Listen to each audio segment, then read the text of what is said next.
Hey guys, my name is SickBOT1 and it's feeling kind of hot in here.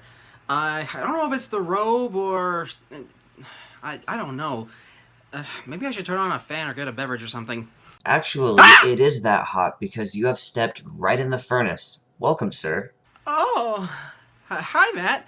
Obvious setup is obvious. What are you doing here? On the contrary, what are you doing here? We are in my furnace, after all. I don't know. Collaborative video logic. Don't worry about it. Well, good. So, I guess let's talk about 2005, because why not? You sure? 'Cause this year gets pretty uncomfortable. I doubt it gets more uncomfortable than you are in that robe of yours, so let's go. 2005. Because I did 2006 with Rodrigo not too long ago. Okay. What is even going on here? I don't think I've listened to a year-end with more disgusting imagery and uncomfortable sexual writing. This doesn't apply to every song on the list, mind you, but on so many of these, it just feels like the artist just wanted to get laid. Not to mention the production on a lot of these songs just doesn't hold up today. 2005's pop and rap had a very cheap, minimalist aesthetic, and it's not always the best to go back to today, even in the age of minimalism. That's not to say that every hip-hop song this year was terrible, but considering that one of the better songs in that vein was with Ludacris making incessant Austin Powers references, the bar was set quite low. I also don't want to give off the impression that I completely hated this year. There were plenty of classics that kept it afloat, including probably the most amount of rock that I've seen on a year-end list yet. But that's not what we're here to do today. At least not yet. We're counting down the top 10 worst hit songs of 2005. Number 10. There are certain words with sexual connotations that, for lack of a better term, just don't sit well with me. And that can be whether they're supposed to be over the top or even subtle. On the more subtle kind of things, I use this word subtle lightly here. One of those words at the top of my list is grind. Do y'all remember a couple years back when this song was all the rage with Vine for some reason? In those 7-second snippets, it didn't seem so bad. If only it could have stayed that way once I was subjected to the entire song. Personally, I found those 7-second intervals grating too, but dear God, the rest of the song definitely does not help. First off, the guy doing this chorus is just obnoxious. The tone of his voice is just too sleazy to be sensual. The way his voice warbles in the beginning is just off-putting. It also doesn't help that he's saying the word grind so many times, a word that I've just established just makes my stomach churn. I, however, couldn't care less about their usage of the word grind. It's no big deal to me. What is a big deal is some of the incredibly gross sexual depictions present throughout the verses. Let's take a look at some, shall we?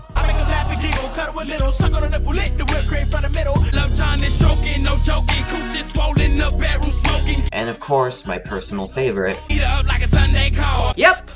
Food sex! Cause why not? Would you believe me if I told you that this list has 2 entire songs dedicated to that?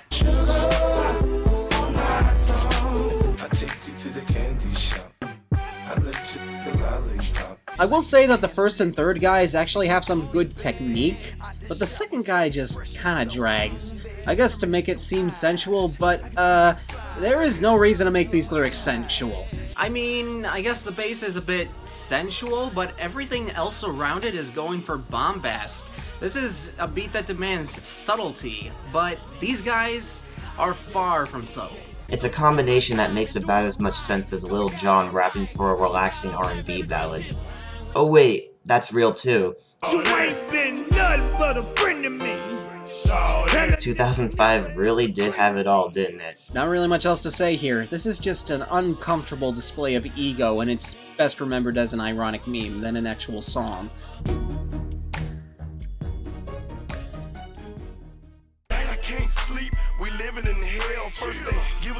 Number 9. Now, I've seen many people talk about how Eminem fell off in 2004 with his album Encore, calling it not just his worst album, but one of the worst albums of the decade. So if people felt so strongly about this album, then how on earth did it score not just 1 hit, but 2? It's not like they were any good. Pretty terrible, actually. Case in point. Haley, I know you miss your mom, and I know you miss your dad when I'm gone, but I'm trying to give you the life that I never had. Gonna be completely honest here, I kinda like this song. There is much to dislike about this, which is why I let it on the list regardless, but compared to most of the rest of Encore, with the possible exception of Like Toy Soldiers, I can actually see where Eminem is coming from in this song. Reminiscing on the struggles that his daughters have in their childhood and hoping that he can make it right for them. Of course, M would later tackle family struggles better with When I'm Gone the next year, but I still have kind of a soft spot for this nonetheless. But there are a few reasons why this song is on the list, and I'm gonna let Matt take it over for a while to explain just what we're talking about. As Josh and our good friend Rodrigo have both talked about in previous videos, there is such a concept called encapsulated madness to describe the feeling of a song that has a goal in mind, but fails to reach that goal in such a hyperbolic way that it feels maddening. Mockingbird is not an example of this, as what we're dealing with here is just a case of tonal dissonance. Eminem is framing this as a song toward his daughters, telling them how despite struggles they've gone through, they're still very loved, which is a sweet sentiment. The biggest problem with this is that the song itself sounds like death. Like, I mean, literal death. It takes a sample of a classic nursery rhyme, Hush Little Baby, and flips the melody into a minor key, which makes it feel like it belongs at some funeral mass or something. And then there's Eminem himself, and his delivery is just so monotone, so passionless, that it sounds completely insincere. One trait I've always liked in Eminem is his interesting delivery, so mumbling for an entire song just makes it miserable. And this leads us into the chorus, which... just listen to this for yourself. Now, hush, little baby, don't you cry, everything's gonna be alright. Do I really need to explain why his singing sounds awful? Yeah, not really. Eminem's not a particularly good singer. Even as a fan, I can admit that. I think that pretty much covers why I can't stand this song. Any other closing thoughts? Not really. Let's just move on to something that we can hopefully both agree on. And they can meet every carrot, don't f with that. Number 8! I think I've come to the conclusion that I don't like Mariah Carey. Yes, in addition to making the biggest song of the year and decade, which still blows my mind to this day because We Belong Together is nothing remarkable, it seems Mariah also tried her hand at minimalist hip-hop. Actually, for all I know, she's tried something like this before 2005, and I have to ask, why? What is the appeal of someone whose greatest asset is their singing voice, trying to write a hip-hop beat that sounds incomplete? You know, I don't really mind this beat much. At least it's doing something more interesting than almost everything else I've heard Mariah sing over, even if it is a little bit weird in execution. But it's interesting in all the wrong ways. It's sloppy, it's invasive, it's repetitive, and it kind of reminds me of Obsessed. In fact, I think I would go as far as to say that this song is actually worse than Obsessed. For as grating as Obsessed was, at least it had a purpose to exist, and there was some class to the instrumentation. With It's Like That, it sounds like Mariah wandered into T.I.'s recording studio, pushed a few buttons, and just decided to roll with it. I can understand that, even though it doesn't bother me that much. If we want to get to the territory where this song kinda gets to me, we gotta look at the lyrics. Most of them are just dumb partying lyrics, nothing offensive, just kinda bland, except for this one line in the second verse that stuck out to me a bit more than it should have. The implications with a line like this, given what tone of skin tends to get the ashiest, as well as the stereotypes involving people of such skin tones and chickens, I may be stretching, but damn if it doesn't make me feel uncomfortable. Yeah, that is just... I don't understand this. Though I'm mostly surprised that this line came from Mariah herself and not one of the two guest rappers that she has on this, Jermaine Dupri and Fat Man Scoop, the latter of which I just called Poor Man's Lil Jon, since all he does is ad-libs in this song. There's no kick or anything really to make his performances memorable or stand out. The first couple of times I listened to this, I forgot that there were featured artists at all. They don't do anything. Wait, there were featured artists? Like, for real? Nope. Forget I said anything. I don't want to say that an artist should never experiment or go out of their comfort zones, but I feel confident in saying that Mariah should never touch hip-hop. It's not a good fit for her in any example I've heard, though I guess people say there's a song she did with Old Dirty Bastard that was good, but I don't care enough to check it out at the moment. Me neither. In fact, the more I think about Mariah, the less I'm convinced she actually exists. Is that a sign to stop talking about her? I'm going to say yes. Moving on. Here we go now. Here we go now. Everybody know the game don't stop, trying to make it to the top. Number 7. Little mama, show me how you move it. If 2005 belonged to any artist, it's either Ludacris or 50 Cent. And while Luda could be silly or enjoyable in small doses on this list, most of 50 Cent's hits this year were just a slog to sit through. You're telling me, outside of a pretty good collaboration track with The Game called Hate It or Love It, 50 Cent was the face of mediocre hip-hop in 2005. There was a plethora of tracks of his that we could have put on this list, and fortunately we agreed on which one deserved to be here the most. All I really need is a little bit. Not a lot, baby girl, just a little bit. You know this guy had to make it on the list eventually. Damn, baby, all I need is a little bit. Ordinarily, I'd be calling an Indian-style beat like this intriguing or fun. Two problems though. The more obvious of which being that this is a 50 Cent song and is actually really boring. Second, it overstays its welcome, playing throughout the entire song. The melody this carries is only okay at best, and it isn't unique or memorable enough to warrant playing without any change-ups, thank you very much, Scott Storch. But that's the least of this song's problems, unfortunately. Those problems really come in 50 Cent himself, with his typical boring delivery paired with his typical inappropriate lyrics. I wanna unbutton your pants just a little bit. If anybody said this to me, I would run as far away as possible. But I guess since 50 Cent is so rich, he can get away with anything. And when he's not being absolutely creepy, we just get bombarded with generic brag rap that's so unclever that coming up with a clever way to describe it would be too much work on my part. With those lyrics paired with this beat, the whole song gets old very, very quickly. The more I listened to this guy, the more I wondered what Eminem saw in him. Yeah, he's friends with Eminem and they're signed to the same label. Just how? His delivery is monotone and has no sense of passion. You mean just like M on Mockingbird? Watch it. But for real, he has no range, he writes the same lyrics about money and hoes everyone else was writing at the time, and he's just forgettable. I mean, it's hard for me to even remember how most of his songs go if I'm not listening to them at that moment, even with the same melody repeated ad nauseum. And that is impressive. Anything you want to add, Matt? What are we talking about again?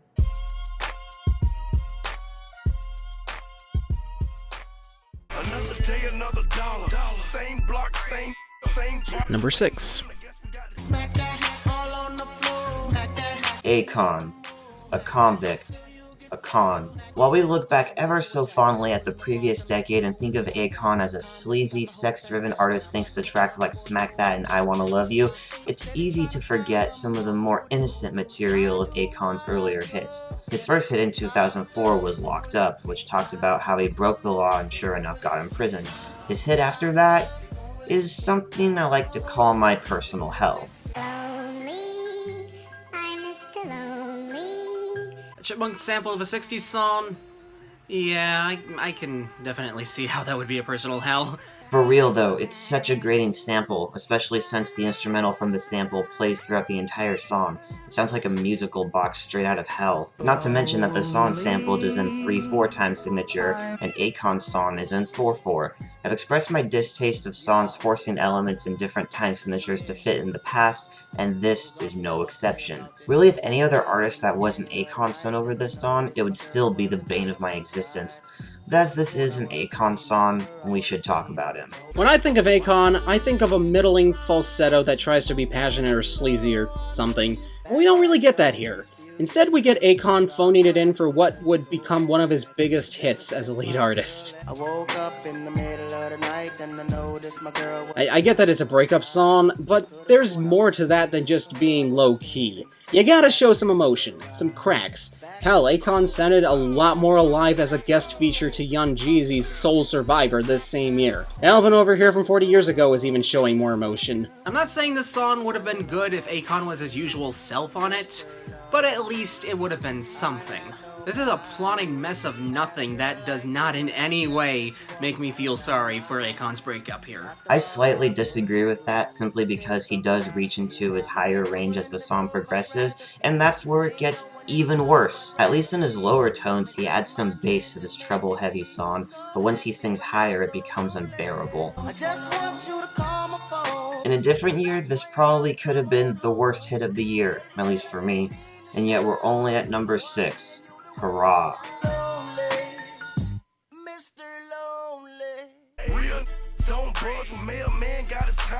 Number 5. We started talking about 2005 by mentioning how many of the songs were overly sexual and overall just uncomfortable. However, so far on this list we've talked about maybe 2 examples of this, but now we get to the part of the list that makes me ashamed to be a man. I'm not sure if the fact that these guys are passionate R&B singers as opposed to obnoxious rappers makes the lyrics worse or not. Really, I think it's less about the lyrics in this case and more the presentation. You hear those twinkling music boxes and pianos play throughout, you hear that virtual lack of bass. I mean, there is bass, but it's just not a lot and it's easy to miss. There's just so little balance to this production. It favors treble and makes this come off as incredibly creepy as a result. As for the lyrics, well, this stands out to me the most. Burn my ears. Burn them. I will never be clean. You're weak. That lyric is nothing. Heck, this song is nothing. Oh, that's kinda bad. It's also weird that they got an actual girl on this song, but only gave her this to do. Janelle Monáe was better used on We Are Young. Would it be a stretch to call this song Encapsulated Madness? I mean, it tries to be sensual, but it comes off as creepy, and everything just runs together and feels like one big chorus. Come on, this has to be Encapsulated Madness, right? I would just call it sleazy, to be honest. Fair enough. And we've got more to talk about that coming down the road, so, let's just move on, okay?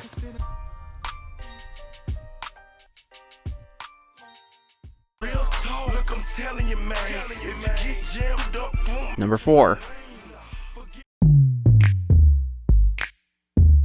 Yep, you better believe we didn't forget about this. Hey, how you doing, love mama? Let me whisper in your ear. Tell you something that you might like to hear. You know how the word gimmick can feel like an insult on its own when talking about art in pretty much any medium?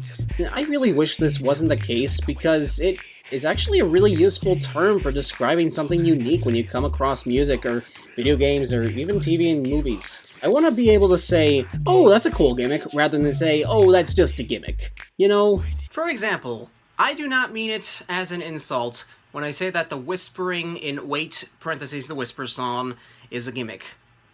I do, however, mean it as an insult to say that the whispering in Wait, parentheses, the Whisper song is a bad gimmick. Yeah, there's no way around it. The whispering in this was a bad idea, through and through. The concept doesn't make any sense, it gets annoying fast, and if you try to pay attention to the lyrics, you get the impression that this was done in hopes that no one would actually attempt to pay attention to them. I don't get that impression at all, as the minimalistic production paired with the loud mixing of the vocals seems to put the lyrics to the forefront. That being said, there's a strong difference between seductive whispering, which this song wants to achieve, and straight-up creepiness, which is what this song is. You can't have a chorus where you just repeat, "Wait till you'll see my d," over and over again. You just can't. Don't you mean wait till you'll see my ape? Ha. Ha. Ha. And I get going for minimalism with a song like this, but even the most minimalist pieces have to have some sort of melody. Instead, we get 3 of the lowest notes on Mr. Colorpark's keyboard with such a low tune that it's hard to justify calling this an actual melody. This is less of a song and more just the audio you'd get by recording a sleepover of 6th grade boys trying to say the nastiest things that they can think of without their parents hearing, over a GarageBand sub-bass loop. Heck, I could do that right now. Yeah. Yep. That's the song, pretty much. Moving on. And this is every day, it never gets old. When I was a juvenile. Number 3. Ah!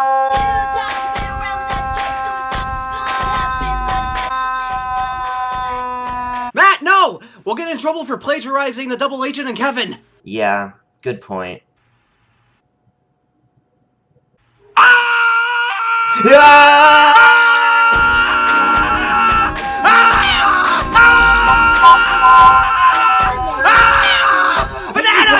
Eat 'em!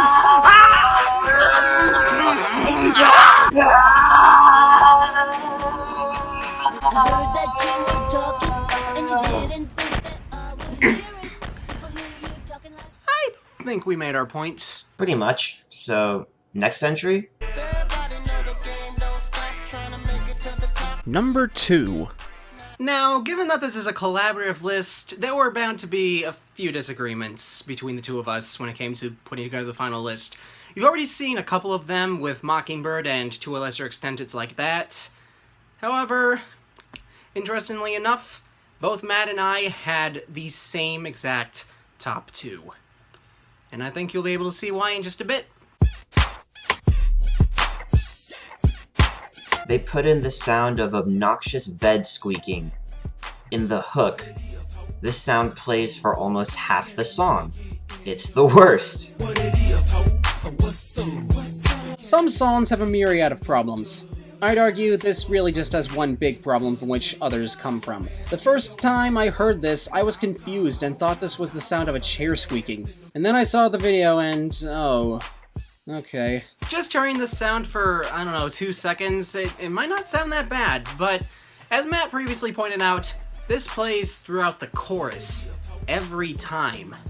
We get it, dude. You're having sex. You don't need a badly executed gimmick to get that across. And the sad thing is that the beat would actually be passable without the bed squeaking. Hell, it plays without the squeaking on the verses, and it sounds fine. Nice bass groove, somewhat catchy but muted synth. But then the squeaking comes back and you want to cut your ears off. Honestly, I'm surprised this didn't become a meme. Or maybe it did and I wasn't aware of it at the time because, you know, I was 10 years old. Now, if the bed squeaking was the only problem in the song, it wouldn't be this high in the list, wouldn't it? This takes us to the lyrics, which are just... look at these for yourself.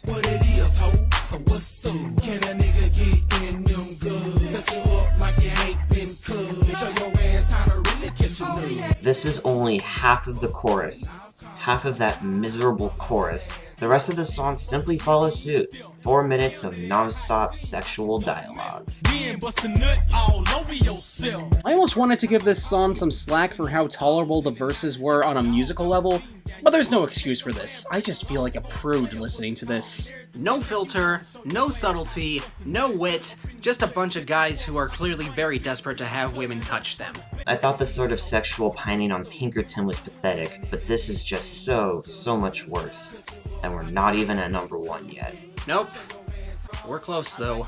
And to soften the blow, let's take a look at some dishonorable mentions.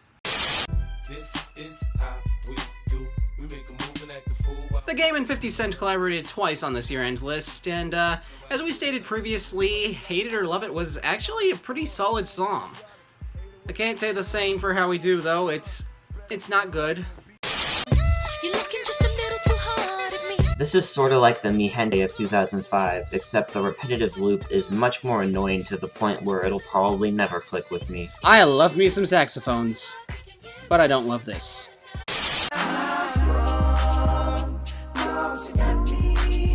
I feel like this is a joke song. Like, it's T-Pain getting as whipped as possible by his girlfriend, but it's just so formless. Any actual melodies to come from this feel accidental.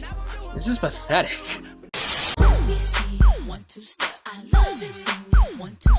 Ciara and Missy Elliott collaborated twice this year, and both collaborations were pretty bad. I probably could have tolerated this if the percussion wasn't just the worst thing.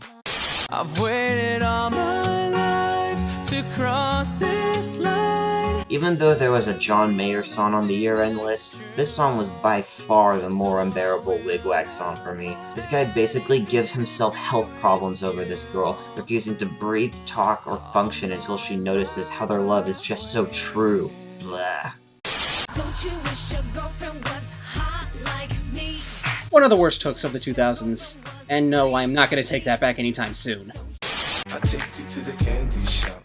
I let you the lollipop. You know, with a beat that tolerable, I'd be inclined to give this a pass if it didn't keep Boulevard of Broken Dreams from hitting number 1. Thanks, America.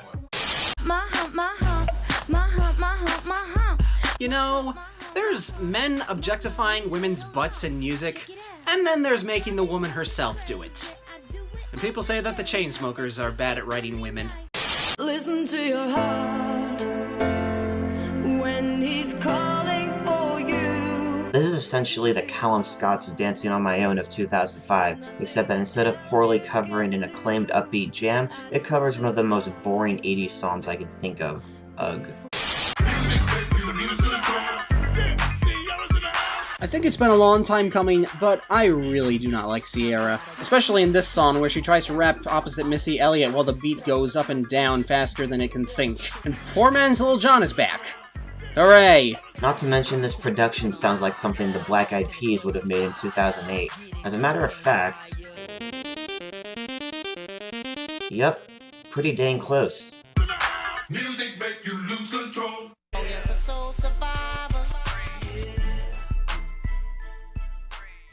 This song encompasses everything that was bad about music in 2005. A song so vile, so poorly produced, that it amazes me that it even got greenlit, let alone became a top 10 hit. A song with so little redeeming quality and so many moments that just make our stomachs churn. And all from an artist that would not survive the 2000s. Do you want to know what we gave the #1 spot? A ripoff of the Whisper song. Girl, I'm trying to get your pussy wet. This is going to make me want to vomit. Oh. I got a bag for ya. Work that, let me see you drip sweat. Okay, first off, if you dare to listen to this song, please, please, please listen to the clean version, because it kind of changes the context to being about a girl exercising.